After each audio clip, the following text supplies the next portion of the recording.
Hello students, welcome to my YouTube channel Vidhi classes. आज के इस वीडियो में हम मध्य प्रदेश राज्य शिक्षा केंद्र भोपाल द्वारा जारी लर्निंग आउटकम्स आधारित लर्निंग ऐप सामग्री के अंतर्गत ब्रिज कोर्स कक्षा 8 विषय हिंदी के लिए देखेंगे। दिया गया है सबसे पहला टॉपिक अलंकार परिचय। तो आज के इस वीडियो में हम अलंकार के बारे में समझेंगे, अलंकार किसे कहते हैं तथा अलंकार के प्रकार के बारे में भी समझेंगे, कितने प्रकार का होता है। तो देखते हैं यहाँ पर दिया गया लर्निंग आउटकम्स H710 किसी पाठ्य वस्तु की बारीकी से जांच करते हुए उसमें किसी विशेष बिंदु को खोजते हैं। पाठ्य सामग्री ये जो दिया गया है, कुछ लाइनें दी गई हैं। यह पाठ 11 वात्सल्य के पद सूरदास से लिया गया है। देखते हैं यहाँ पर क्या दिया गया है। मैया मोही दाहू बहुत खिजायो। दूसरी लाइन है मोसो कहत मोल को लीन हो तो ही जसुमती कब जायो। कहाँ कहो एही रिस के मारे खेलन हो नहीं जात।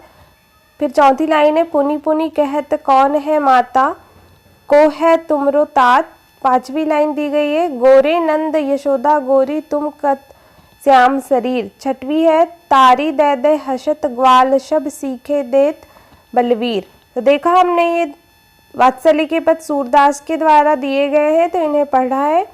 अब देखते हैं यहाँ पर दिया गया शिक्षक मेंटर गतिविधि एवं निर्देश। तो देखते हैं इसमें क्या दिया है। शिक्षक दिए गए पद को लय और ताल के साथ वाचन करे और किन्हीं 3-4 छात्रों से लय के साथ वाचन कराए। अब है प्रस्तुत पद में प्रत्येक पंक्ति में क्रमशः क्रमांक अंकित किए गए हैं।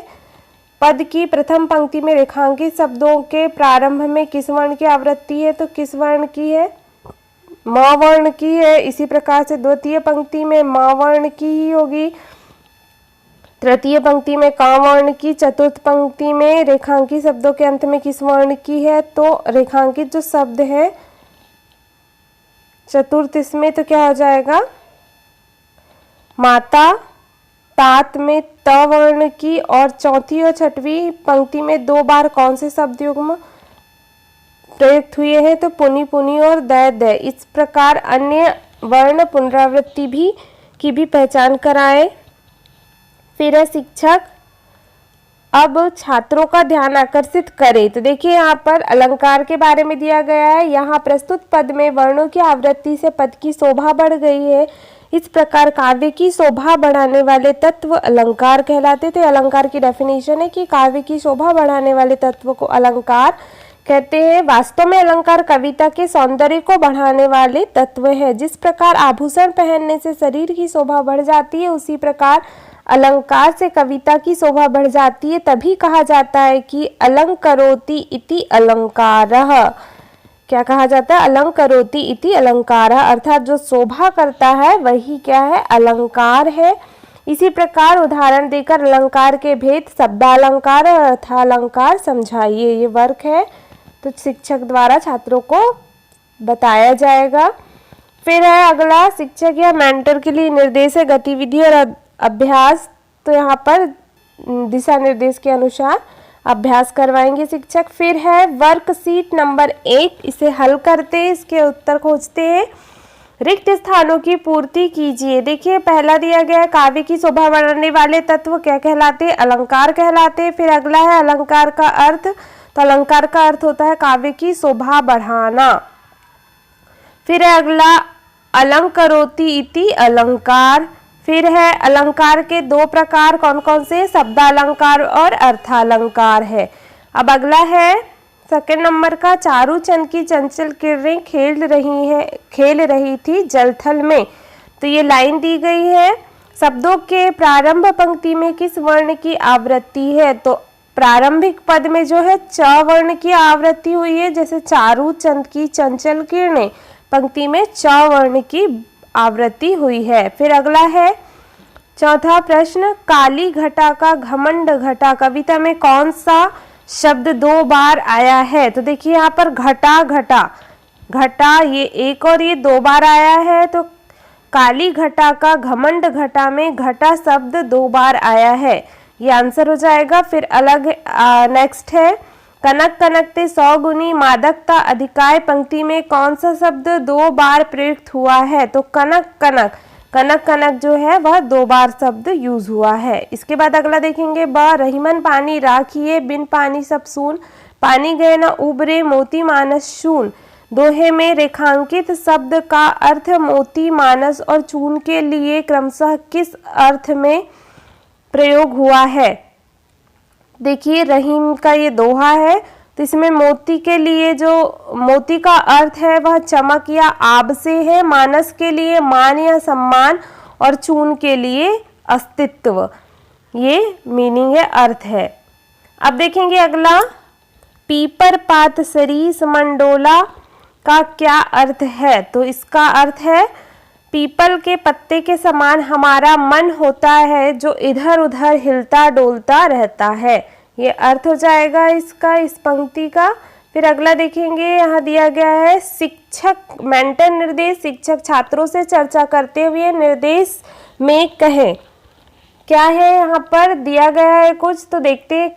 जहाँ एक शब्द 2 या 2 से अधिक बार आए और उनके भिन्न भिन्न अर्थ हो वहाँ यमक अलंकार होता है। तो देखिए यहाँ पर यमक अलंकार की डेफिनेशन दी गई है कि जहाँ एक शब्द 2 या 2 से अधिक बार आए और उनसे भिन्न भिन्न अर्थ हो, जैसे कनक कनकते 100 गुनी, मादकता बौराए, इसमें यमक अलंकार है। फिर है जैसा कि ऊपर के प्रश्न क्रमांक 4 का अ।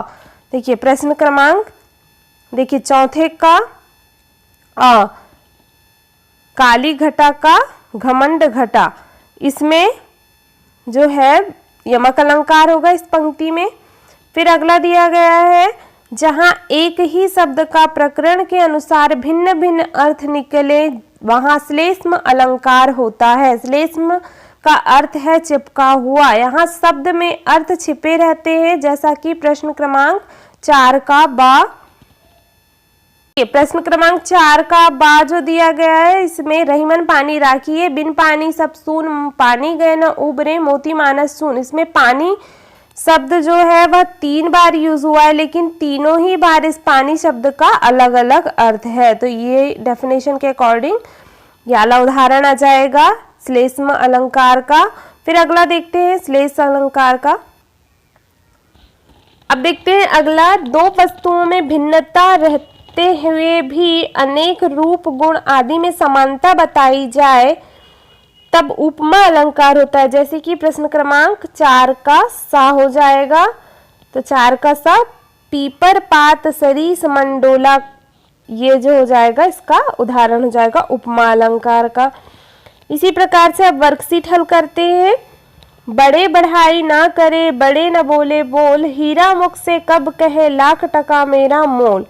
तो जो बड़े लोग होते हैं वह अपने मुंह से अपनी बढ़ाई नहीं करते हैं। उसी प्रकार जिस प्रकार हीरा जो है, चमकता हुआ हीरा अपने मुख से अपनी बढ़ाई नहीं करता, भले उसका मोल कितना ज़्यादा होता है उसके बाद भी वह अपनी बढ़ाई अपने मुख से नहीं करता है। ये रहीम का दोहा है। इसके बाद है अलग, नेक्स्ट है, करता था सो क्यों किया अब करी क्यों पछताए, बोया पेड़ बबूल का आम कहाँ से खाए। तो देखिए यहाँ पर इसका अर्थ हो जाएगा, कबीर का दोहा है, इसका अर्थ हो जाएगा कि जब बुरा काम करे हो तो उसके लिए पछताना क्या। जिस प्रकार हमने बबूल का पेड़ बोया और हम आम के फल नहीं खा सकते, उसी प्रकार हम बुरा काम करने के बाद में पछताना नहीं चाहिए। यह कबीर का दोहा है। अब यहाँ पर देखते हैं इससे संबंधित प्रश्न। इन दोहों को पढ़कर निम्नलिखित प्रश्नों के उत्तर लिखिए। देखिए प्रश्न नंबर 1 देखेंगे, बड़े लोग कौन सा काम नहीं करते हैं। तो बड़े लोग अपनी बढ़ाई कभी नहीं करते हैं।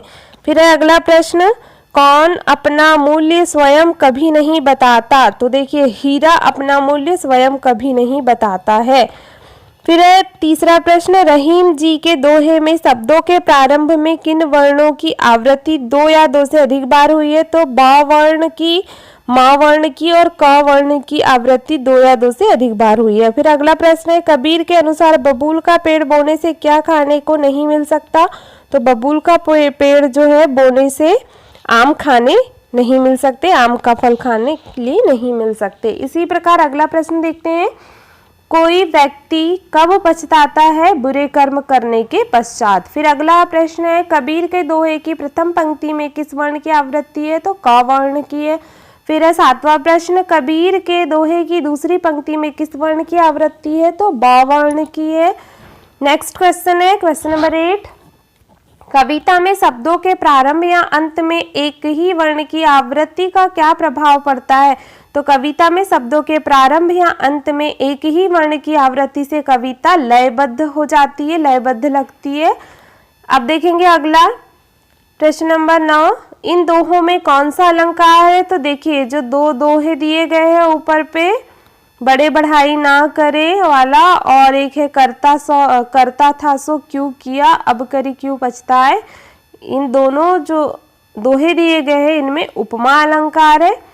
अब देखते हैं अगला प्रश्न नंबर 10, अनुप्रास अलंकार की परिभाषा लिखिए। तो अनुप्रास अलंकार क्या होता है? जब काव्य में किसी वर्ण की आवृत्ति एक से अधिक बार होती है, अर्थात कोई वर्ण एक से अधिक बार आता है तो उसे अनुप्रास अलंकार कहते हैं। जैसे कि हम इसका उदाहरण देखते हैं, रघुपति राघव राजा राम, इसमें जो है अनुप्रास अलंकार का यूज किया गया है। अब देखेंगे अगला दिया गया है मूल्यांकन नंबर 1 वर्कशीट 1। तो मूल्यांकन करना है हमें, गतिविधि और अभ्यास है तो इसको देख लेंगे। फिर है अगला, एक कविता दी गई है, इसे पढ़ लेते हैं। मेरे मटमैले अंगना में फुदक रही गौरैया, कच्ची मिट्टी की दीवारें, घास पात का छाजन, मैंने अपना नीड बनाया, तिनके तिनके चुन चुन, यहाँ कहाँ से तू आ बैठी हरियाली की रानी, जी करता है तुझे चूम लूं, ले लूं मधुर बलैया, मेरे मटमेले अंगना में फुदक रही गौरैया, नीलम की सी नीली आंखें, सोने से सुंदर पर, अंग अंग में बिजली सी भर, फुदक रही तू फर फर, फूली नहीं समाती तू तो, मुझे देख हैरानी, आजा तुझको बहन बना लूं और बनूं मैं भैया। तो देखा, ये कविता को हमने पढ़ लिया है। अब इससे संबंधित प्रश्नों को हल करते हैं।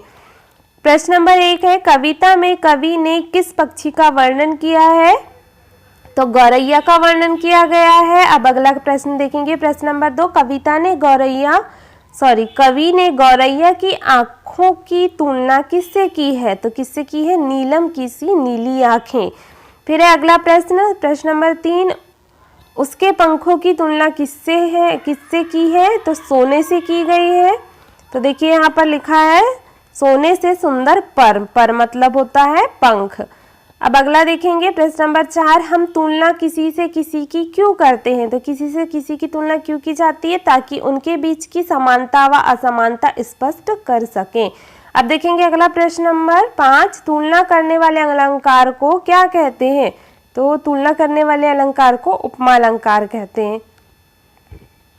अब अगला प्रश्न देखेंगे, प्रश्न नंबर 6, इस कविता में पुनरुक्ति वाले शब्द छांटिए। तो देखिए पुनरुक्ति वाले शब्द जैसे कि दिया गया है यहाँ पर चुन चुन, उसी प्रकार से हमने उत्तर में लिखा है तिनके तिनके, अंग अंग और फर फर, ये जो है पुनरुक्ति वाले शब्द हैं।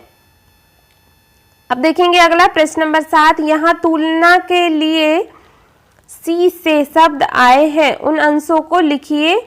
तो जैसे यहाँ पर एक शब्द आया, एक लाइन में आया है सी शब्द, अंग अंग में बिजली सी। इसी प्रकार देखेंगे अगला, नीलम की सी नीली आंखें। देखिए यहाँ पर सी आया है, वैसे ही सोने से सुंदर पर, तो यहाँ पर सी और से आ गया।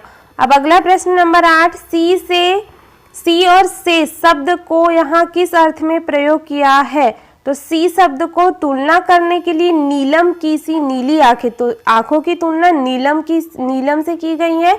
उसी प्रकार से तो सोने से सुंदर पर, तो सोने से तुलना की गई है समानता बताने के लिए, सोने के समान सुंदर पर या पंख है। तो देखा स्टूडेंट्स, इस वीडियो में हमने कक्षा 8वीं का हिंदी का फर्स्ट चैप्टर अलंकार से परिचय के अंतर्गत अलंकार के प्रकार देखे तथा अलंकार से संबंधित कुछ दोहे दिए गए थे, उनमें हमने उनसे संबंधित प्रश्नों को हल किया। आई होप आपको वीडियो अच्छा लगा हो। अगर वीडियो अच्छा लगा हो तो वीडियो को लाइक करिए तथा इस वीडियो को अपने फ्रेंड्स के साथ अधिक से अधिक शेयर करिए तथा मेरे चैनल को सब्सक्राइब करिए और साथ ही बेल आइकन को भी प्रेस कर दीजिए ताकि नए वीडियो के अपडेट आप तक जल्दी से पहुंच पाए। Thank you for watching my video.